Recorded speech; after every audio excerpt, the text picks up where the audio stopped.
Welcome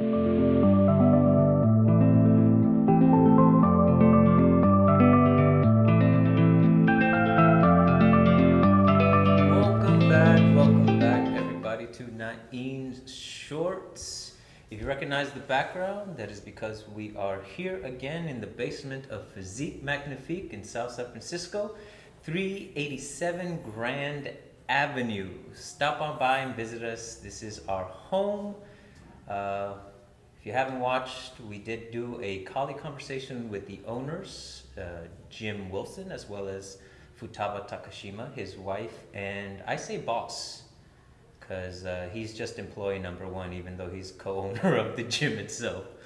I'm only saying that because he's in the background working out, and it's fun that way. Anywho, continuing our conversation about learning and teaching, Rick posed a interesting question that had a few follow-up questions that went along with it. He asked me, what have I learned from you? Him being my direct instructor for the past several years. And the comment we made last week about how do we learn from our students in the process of teaching an individual? From that question rose another question. Well, where do I get all my material from? And it was less of a secondary question and more of a different way of viewing the same question. Because again, the information is all the same. And we've often said there's only so much that the human body can do physically. So then what changes? What is it that really drives somebody to perform at their best when they need to? And oftentimes, and you hear this in many different platforms, many different teachings, that is the mentality, the way that we view the information that changes how we're able to use the information more efficiently. So what information do we as instructors get from our students? What information has Rick gotten from me, other than I'm an idiot and it takes me a long time to learn some simple stuff? And we'll go through that process in a little bit because there's a lot to be said about how somebody performs something. More importantly, what are the words that they use when they tell you what they learn? Do they repeat the words verbatim? Are they just copying off some notes and saying, okay, this is what they want to hear, so this is what I'm going to say? Or is your student comfortable enough to give you their honest opinion on what they understand, despite the fear of being ridiculed that they're a dumbass? I only say that because of the relationship that Rick and I have, and he's often called me that. But here's the thing. In my personal life, I grew up in a fairly negative household. So being given negative feedback actually drove me to get better. I didn't feel bad about it. I actually didn't like compliments because to me a compliment meant, oh, you achieved something. But when I was ridiculed, and that's a bad word, when I was told that I was doing something wrong, to be more accurately, I thrive on that. I grow from it. Being told you did a great job doesn't do much for me. Where's the lesson? Where's the higher level? Where's the thing that I can get from? And it is that process that Rick had to learn about me specifically, for him to be able to convey the information the way that I would process it better. Because again, it's not about the physical aspect of things, but it's the mental process that the bladed mind focuses on. Again, a creation of Danny has now evolved, I'd say 3 generations down, as for me. And each student that we have, they have their own version of it because as individuals, they process information differently. So what is Rick learning from each one of those students? To put it simply, he's learning the student. He's learning how that person accepts information, how that person processes the information, and then gives it back their own way. And because of that, he has had to, mind you, has had to figure out new and different ways to give that information. Could be the very same lesson, but it's put in such a different way, in such a different light, that that individual understood it. I'm here where I am today because of my efforts, yes, but it's because of those efforts that Rick has learned what to say, how to say it, and when to say it. Because that all matters in what the person is going to take away from that. Having a new student myself, that has become more and more apparent. Prior to now, I thought I was good at teaching the basics. That's as far as I could go.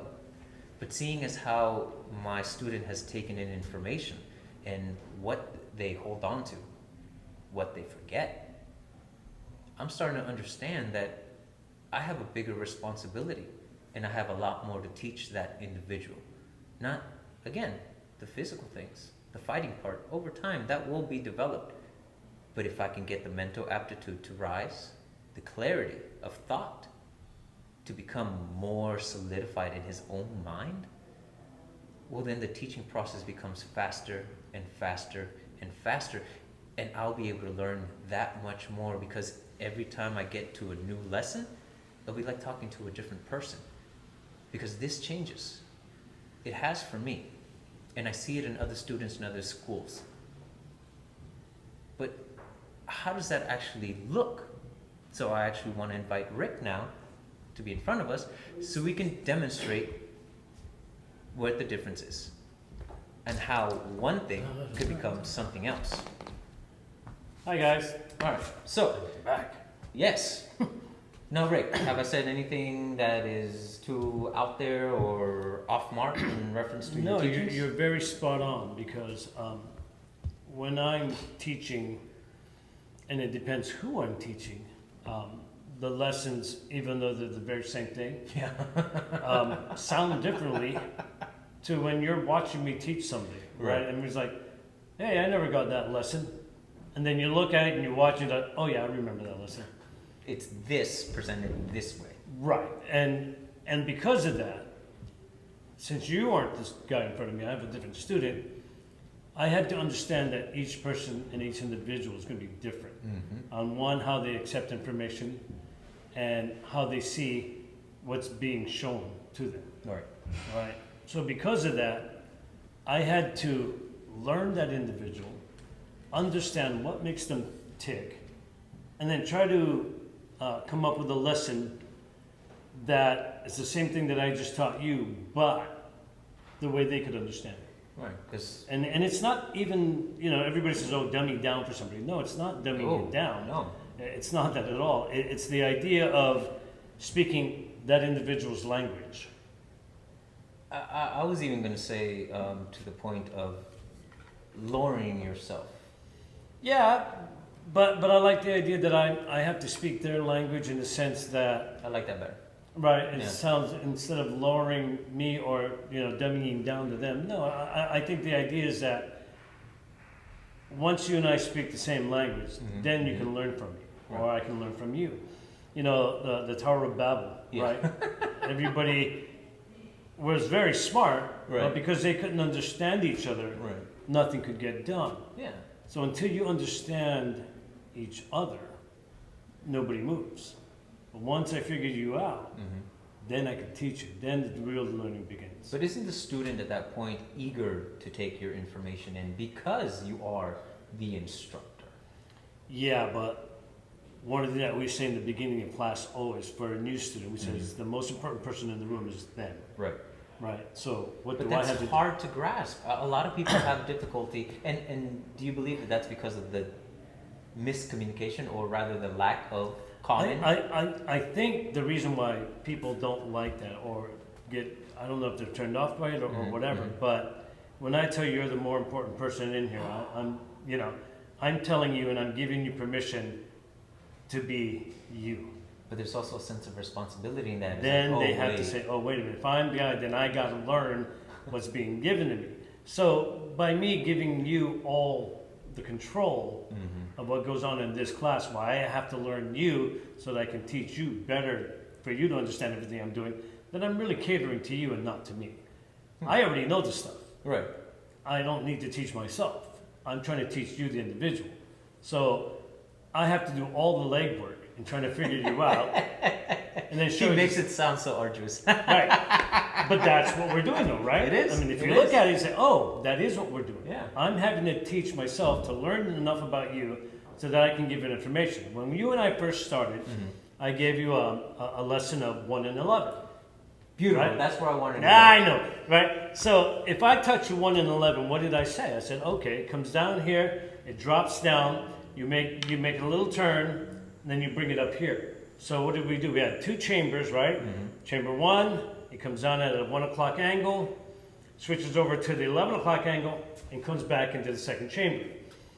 Now, that's the very gross motion of it, right? Very basic idea of it, what actually happens. But That's when not what it came out. right, what actually comes out then, right? It just comes down and goes. Right. Right. You don't see that stop here, turn here, come up here, blah, blah, blah. I'm actually trying very hard to remember what I did. Because here's the thing, folks. After he taught me this, I went home and I would hit a tree outside of my apartment building 100 times with each hand, and then 100 more, to the point where I had calluses, and you saw my hands. Oh, yeah. They were bloody. But was I getting the lesson? Nope. He'd come back and it's okay, that's totally wrong. Let's start all over. So I did it wrong hundreds of times. What had to change for me to finally get it? Your understanding in what I was saying, right? And how I was giving you the information. So your Now- English was not my English. Right. Our languages were not the same. No. You were hearing the way you hear it.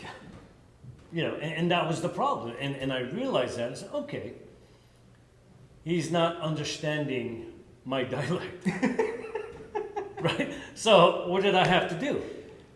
I had to learn your language, Which is and how you picked up information and how you understood things.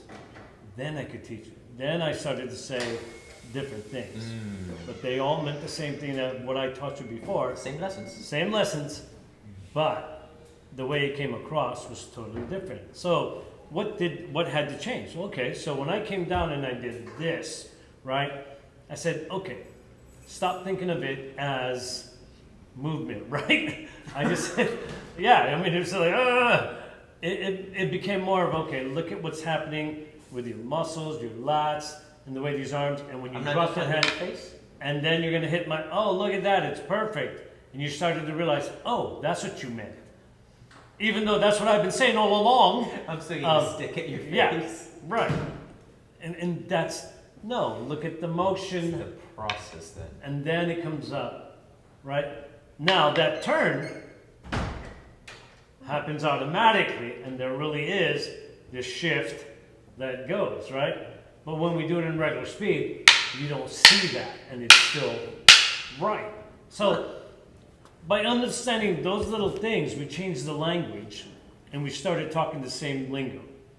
Then you started to understand what was being asked of you, right? Yeah. Now, the crazy thing, folks, is as we moved along into the more advanced items, Yeah, I was gonna say more complicated Yeah. drills. right? But as we went to the advanced things, he reverted back to being dumb. Right? And that's only natural. You know, it Yeah. sounds goofy as hell, but Yeah. it's only natural because It was for me, anyways. you were taking each lesson as a different language. And when I taught the new thing, you reverted back to the old language, not realizing, no, you have to stay with one thing. Right?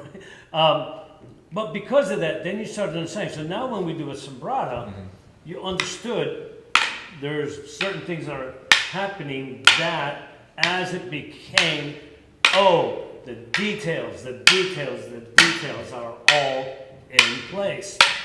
Now you were swinging the swing. You were understanding the motion of what I was trying to give you. You were understanding the train of thought of how each piece Right. was an individual piece of Lego that you used just this piece, that piece, and this piece. But in the same alphabet, I kept going back to stick figures every time we got a new lesson. Right, and you weren't going to these new things where it's individual pieces of any given lesson. You know, you have a three-hit combo, Right. but everybody thinks it's just a three-hit combo. No, it's single combos. You do 3 different things. Right. Now, I'll tell you something that's fascinating that I just saw the other day. Put your stick down for a second. So we do a thing called, and everybody does it, they call it hooba dooba. Everybody does parry, place, trap. But if you really thought about this, what is this really, right? Parry, parry, parry. Different language, right? Yeah. Mind blown, right? It's like, holy shit. That just makes me laugh. Yeah. So I just taught you a new language. Right. Oh shit. But you saw the process. Yeah. You looked at it and said, that's exactly what that is. Yeah. But prior to that, it was parry, place, trap to you. Or hooba dooba to somebody else. Right. But again, once you start to understand the language, that made more sense now all of a sudden, didn't it? You knew exactly what I was referring to, and I said it that way. Parry, parry, parry. Wow. So the language, to kind of pontificate a little bit, isn't about the words that are used, but the understanding conveyed. Ah! See, now you're learning. Look at you. See, I learned something new today. I learned something new. Awesome. Because, like you said, it wasn't about what you called them. It's about what I understood. And did that understanding make sense? The moment I called them all parries, you're like, Yeah. oh, oh. Yeah. I just started laughing. Bang. But it sunk in better now. It made sense. Yeah. And that's the point of being able to adapt to the individual student. Can what you say make sense to that person? And if it doesn't, do you just give up on that student? No. You keep trying. You go back and you try to learn his language. You are then being taught by that student how to teach them.